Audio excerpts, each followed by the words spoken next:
নমস্কার বন্ধুরা, তোমরা দেখছো অনলাইন এডু স্টাডি পয়েন্ট। আমি মিলন স্যার, সকলকে স্বাগত জানিয়ে শুরু করছি আজকের ক্লাস।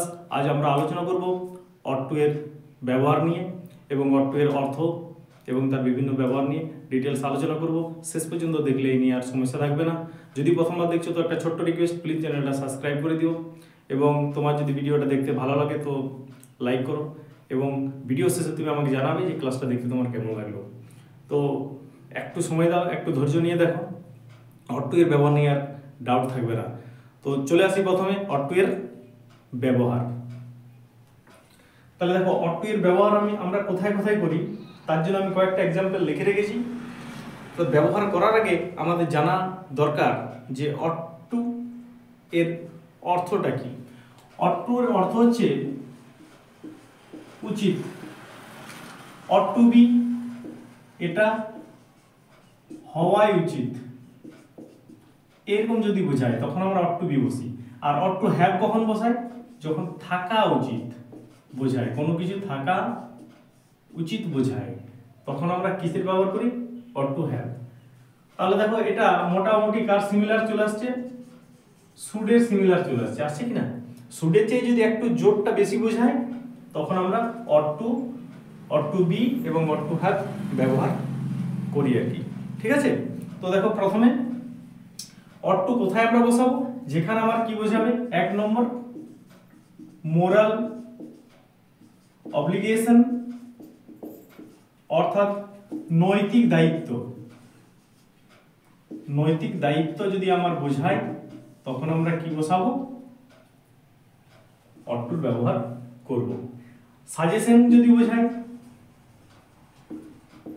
তাহলে আমরা কিসের ব্যবহার করব? অট্টু এর ব্যবহার করব।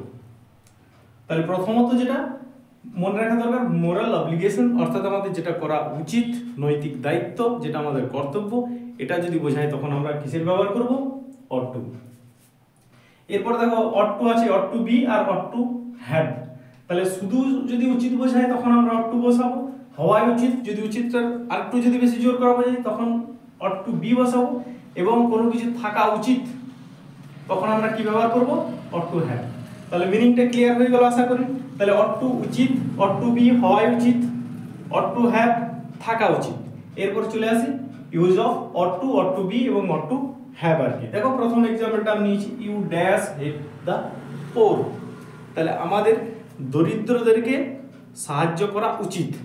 তাহলে you ought to, you ought to help the poor. Next দেখো, ইউ ড্যাশ টেক রেস্ট। হয়তো তো কেউ ডাক্তার দেখাতে গেছে, তার হয়তো শরীরে কিছুটা রেস্টের দরকার, ডাক্তার তাকে সাজেশন দিয়েছে যে আপনি কিছুদিন রেস্ট করুন। তাহলে এই যে পরামর্শ, এই পরামর্শ অর্থ আমরা কি ব্যবহার করতে পারি? Ought to, ought to, he ought to take rest. Next দেখো, a good friend dash trustworthy. তাহলে দেখো, কোনো একটা ভালো বন্ধু, ভালো বন্ধুদের কি হওয়া উচিত? বিশ্বস্ত হওয়াই উচিত। তাহলে এখানে কোনটা আসছে? Ought to B,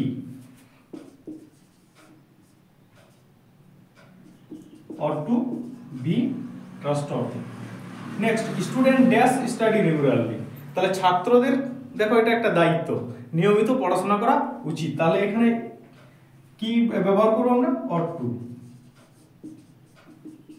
student ought to study regularly. Next দেখো, স্টুডেন্টস ড্যাশ ডিসিপ্লিনড, মানে শৃঙ্খলাবদ্ধ।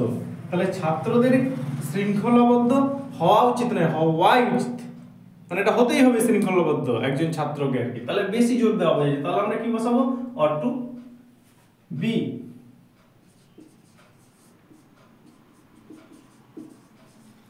Next, everyone dash equal opportunity.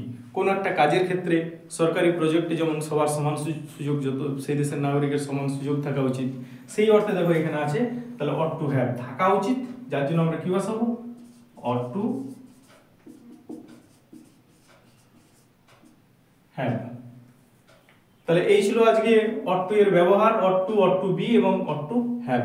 যদি ভিডিওটা তোমার দেখতে ভালো লাগছে তো প্লিজ লাইক করে দিও চ্যানেলটা এবং বন্ধুদের মধ্যে শেয়ার করে দিও এবং কমেন্টে আমাকে জানাবে যে ভিডিওটা দেখতে তোমার কেমন লাগছে। তো শেষ পর্যন্ত দেখার জন্য থ্যাংক ইউ সো মাচ। আবার একটা নতুন ক্লাস দেখা হবে, ততক্ষণ সবাই ভালো থাকো, সুস্থ থাকো, নিয়মিত পড়াশোনা চালিয়ে যাও।